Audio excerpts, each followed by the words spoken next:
ఈరోజు విజయనగరం ప్రధాన విషయం మనం చూస్తే అక్రమ వసూలుపై ఆరా ఎక్సైజ్ శాఖ జిల్లా ఉన్నత అధికారి ఆమ్యామ్యులపై దర్యాప్తు 4 కోట్ల వసూలు టార్గెట్ గుట్టురట్టు అయ్యేలా రంగంలోనికి ఎక్సైజ్ ఎన్ఫోర్స్మెంట్ కమిషనర్ బొబ్బిలి మద్యం గుట్టు సహా మద్యం దుకాణం నుంచి వసూలుపై ఆరా ఎక్కువ వస్తున్నట్టుగా చూస్తూనే ఉన్నాం.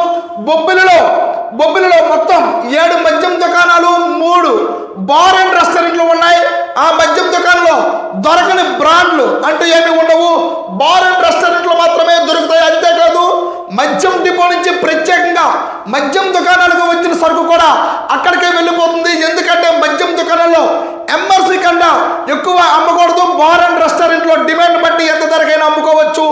ఇదే అక్కడ సిండికేట్తో పాటు ఎక్సైజ్ శాఖలో కొంతమంది అధికారులు కూడా కాసులు వర్షం కురుస్తుందన్న ఆరోపణలు కూడా గుప్పమంటూ ఉన్నాయి.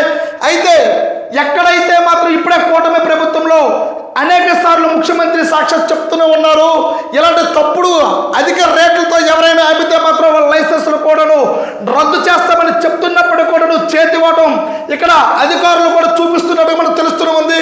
ప్రధానంగా చూస్తూ ఉన్నాం, లైసెన్స్ రెన్యువల్ కోసం ఒక్కో మద్యం దుకాణదారుడు ఆ దరఖాస్తు ఫీజు మొత్తాన్ని మామూలు కింద వసూలు చేయాలని విజయనగరం, పార్వతీపురం, మన్యం జిల్లాలోని ఎక్సైజ్ సర్కిల్ ఇన్స్పెక్టర్లకు ఆ శాఖ ఉన్నతాధికారి హుకుం జారీ చేస్తున్నట్టు తెలుస్తూ ఉంది. అయితే ఎక్సైజ్ శాఖలోనే ఒక సంచలనం సృష్టించింది. ఈ వ్యవహారంలో కొంతమంది సిఐ పాత్ర కూడా ఉన్నట్టుగా ఆరోపణలు వస్తూ ఉన్నాయి. అయితే ఏది ఏమైనా టార్గెట్ 4 కోట్లు అయినట్టుగా ఎక్సైజ్ శాఖలో వసూలు దందాపై టీవీలో ఆ కథనాలపై వచ్చిన వెంటనే ఎలక్ట్ అయినట్టుగా మనకు తెలుస్తూ ఉంది. అలాగే మరొక ప్రధానం మనం కలిసి చూస్తే, బాబు మా పాఠశాలను మూసేయవద్దునట్టు కలెక్టర్ ఎదుట బిల్లల వలస గ్రామస్తుల నిరసన తెలుపుతూ ఉన్నారు. సమస్యను వింటున్న డిఈఓ మాణిక్యం నడిచి కూడా చూస్తూ ఉన్నారు.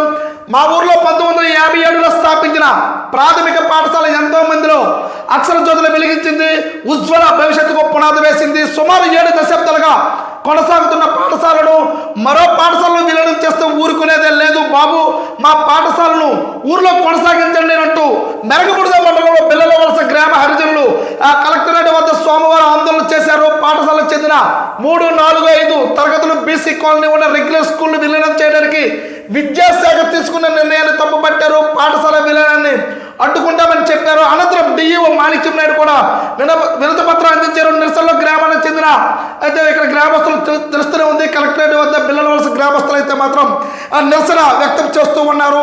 మా స్కూల్ని విలీనం చేయవద్దు, మా స్కూల్ని మూసేయవద్దు, ఇక్కడ ఎంతో ఉన్నత విద్యావంతులు అనేక మంది ఇక్కడ తయారయ్యారు. మళ్ళీ మా స్కూల్ని ఇక్కడ 1957 నుంచి కూడా స్థాపించిన ప్రాథమిక పాఠశాల అనేది మా గ్రామంలో ఉంది.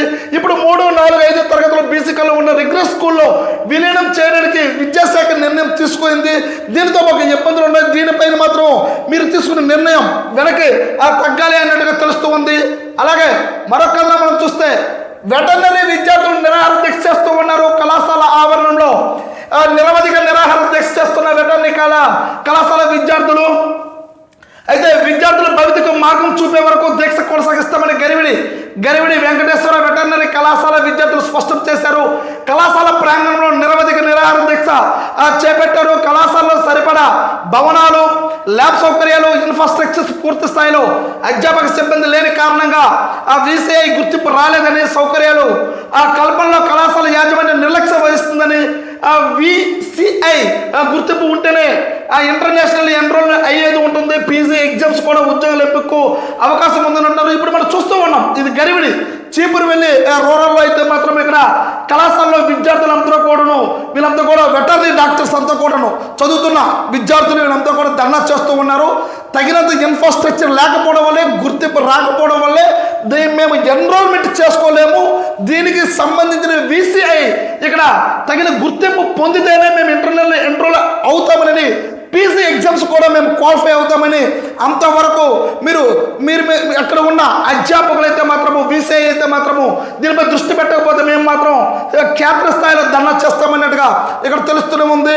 అలాగే మరో ప్రధాన విషయం మనం చూస్తే, సొంత ప్రయోజనాలకే కూటమి మీడియాతో మాట్లాడుతున్న వైఎస్ఆర్సీపీ జిల్లా అధ్యక్షుడు జడ్పీ చైర్మన్ మజ్జి శ్రీనివాసరావు చెప్తూ ఉన్నారు. సొంత ప్రయోజనాలకే కూటమి, కేంద్ర బడ్జెట్లో ఉత్తరాంధ్రకి మొండి చేయి టీడీపీ నాయకులు ఢిల్లీ వెళ్ళేది సొంత పనుల కోసమే, ప్రజలకు హామీ ఇచ్చిన సంక్షేమ పథకాలు ఎగనామం, విద్యార్థుల ఫీజు రియంబర్స్మెంట్ మొండి చేయి సమస్యలపై వైఎస్ఆర్సీపీ పోరాటం చేస్తుందని ఇక్కడ మంచి శ్రీనివాసరావు జడ్పీ చైర్మన్ అయితే చెప్తూ ఉన్నారు. కేంద్ర బడ్జెట్లో ఉత్తరాంధ్ర సహా ఆంధ్రప్రదేశ్ స్థానం ఎక్కడ? కేంద్ర ఆర్థిక మంత్రి నిర్మలా సీతారామన్ తన బడ్జెట్ ఆ ప్రసంగంలో మహాకవి గురజాడ పేరును తలిచారే తప్ప ఆయన నడియాడిన ఈ జిల్లాకు ఒక పైసా కూడా లేకపోవడం దారుణమన్నారు. గిరిజన యూనివర్సిటీ, భోగాపురం ఎయిర్పోర్ట్ సంబంధించిన నిధులు కూడా ఏమీ జరగలేదు. ప్రభుత్వ సంక్షేమ పథకాలు ఎక్కడ నిధులు వెదలలేదు అన్నట్టుగా అక్కడ శ్రీనివాసరావు చెప్తూ ఉన్నారు. అలాగే ఫీజు రీఎంబర్స్మెంట్ ఏది? దివంగత నేత ముఖ్యమంత్రి వైఎస్ రాజశేఖర రెడ్డి ప్రవేశపెట్టిన ఫీజు రీఎంబర్స్మెంట్ పథకంలో వేల సంఖ్యలో పేద విద్యార్థులు ఉన్నత విద్యను పూర్తి చేసి అత్యున్నత స్థానాలకు చేరుకున్నారని మధ్య శ్రీనివాసరావు గుర్తు చేశారు. అలాగే కూటమి ప్రభుత్వం నిధులు రిలీజ్ చేయకుండా మేనిమేషన్ లెక్కించడం దారుణం అన్నారు. 2014-2019 పాలన సమయంలో నాటి ముఖ్యమంత్రి చంద్రబాబు ఫీజు రీఎంబర్స్మెంట్ స్కీమ్ నిర్వహించేస్తే 2019 తర్వాత అధికారంలో వచ్చిన జగన్మోహన్ రెడ్డి ఆ బకాయిలన్నీ చెల్లించారని గుర్తు చేశారు. మళ్ళీ టీడీపీ నేతృత్వంలో కూటమి ప్రభుత్వం ఏర్పడిన తర్వాత గతంలాగానే విద్యార్థులు రోడ్డుకే పరిస్థితి వచ్చిందని, వారికి మేము బాసటగా ఉంటామని జడ్పీ చైర్మన్ అయితే మాత్రం ఆ మధ్య చిన్నశ్రీని అయితే చెప్తూ ఉన్నారు. సూపర్ 6 అమలు ఏమైంది? సూపర్ 6 హామీల అమలు కోసం కూటమి ప్రభుత్వం మెడలు వంచడానికి ఉద్యమిస్తామని ఆ మధ్య శ్రీనివాసరావు తెలిపారు. సమావేశంలో అయితే మాత్రం మాజీ ఎమ్మెల్యేలు అందరూ కూడా పాల్గొన్నారు. అయితే కూటమి ప్రభుత్వం వచ్చిన తర్వాత అనేక కష్టాలు అయితే మాత్రము ఆ ఇబ్బందితో పడుతూ ఉన్నామన్నట్టుగా తెలుస్తూనే ఉంది. అయితే సూపర్ 6 హామీలన్నీ కూడాను నెరవేర్చకుండా గాలికి వదిలేశారు. అలాగే ఫీజు రీఎంబర్స్మెంట్స్ అంటే కాదు, పూర్తి స్థాయిలో అన్ని రకాలుగా అందులో ప్రత్యేకంగా మొన్న విడుదలైన కేంద్ర బడ్జెట్ విషయాలు అయితే మాత్రము కేంద్ర బడ్జెట్ విషయంలో ఉత్తరాంధ్రకి మొండి చేయి కనిపించిందని ఇక్కడ మధ్య శ్రీనివాసరావు, మాజీ ఎమ్మెల్యేలు, ఇక నాయకులు అందరూ కూడా చాలా ధ్వజమెత్తారు. దీన్ని ఇలాగే కొనసాగిస్తే ఖచ్చితంగా ప్రజాపోరు అనేది, ప్రజల పాట అనేది ఖచ్చితంగా వైఎస్ఆర్సీపీ అనేది ఉంటుందని అన్నట్టుగా ఇక్కడ జడ్పీ చైర్మన్ చిన్నశ్రీని అయితే తెలుపుతూ ఉన్నారు. చూస్తూనే ఉండండి ఎంఈ న్యూస్. నేను మీ ఎంఈ నాయుడు.